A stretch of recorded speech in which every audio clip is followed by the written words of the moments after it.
Daxili İşlər Nazirliyinin Kibercinayətkarlıqla Mübarizə Baş İdarəsinin əməkdaşları tərəfindən sosial şəbəkələrdə müxtəlif yalan vədlər və şirinlikləndirici təkliflər verməklə vətəndaşları aldadaraq pul vəsaitlərini ələ keçirən şəxslərə qarşı əməliyyat texniki tədbirlər həyata keçirilib.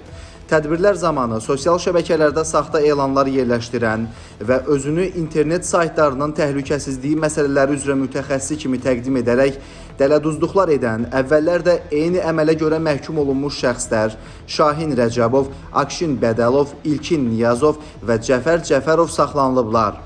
Araşdırmalar zamanı məlum olub ki, Akşin Bədəlov və İlkin Niyazov sosial şəbəkələrdə, eləcə də müxtəlif saytlarda başqalarına məxsus bahalı mobil nömrə, avtomobil və evləri öz əmlakları kimi təqdim edərək dəyərindən qat-qat ucuz qiymətə satılması ilə bağlı elanlar yerləşdiriblər. Cəfər Cəfərov isə müxtəlif müəssisə və iaşə obyektləri ilə WhatsApp mesajlaşma sistemi vasitəsilə əlaqə saxlayaraq özünü brend əşyaların ucuz qiymətə alış-verişində vasitəçi kimi təqdim edib. Nəticədə saxlanılan şəxslər onlara beh göndərən zərər çəkənlərə qarşı dələduzluq edərək pul vəsaitlərini ələ keçiriblər.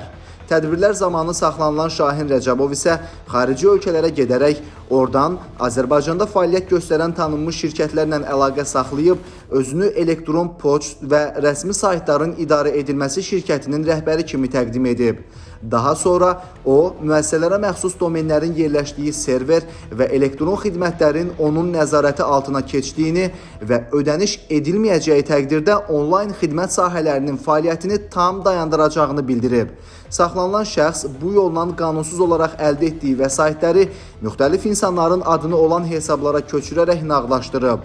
Faktlarla bağlı Cinayət Məcəlləsinin müvafiq maddələri ilə cinayət işləri başlanılıb. Şahin Rəcəbov və Akşin Bədəlov barəsində məhkəmənin qərarı ilə həbs, digərləri haqqında isə alternativ qəti imkan tədbirləri seçilib. Bir daha vətəndaşlara sosial şəbəkələrdən istifadə edərkən ayıq-sayıq olmağı, reallığına şübhə etdikləri elan, müraciət və çağırışlara aldanmamağı, tanımadıkları şəxslərə onlayn qaydada ödəniş etməkdən çəkinməyi tövsiyə edirik.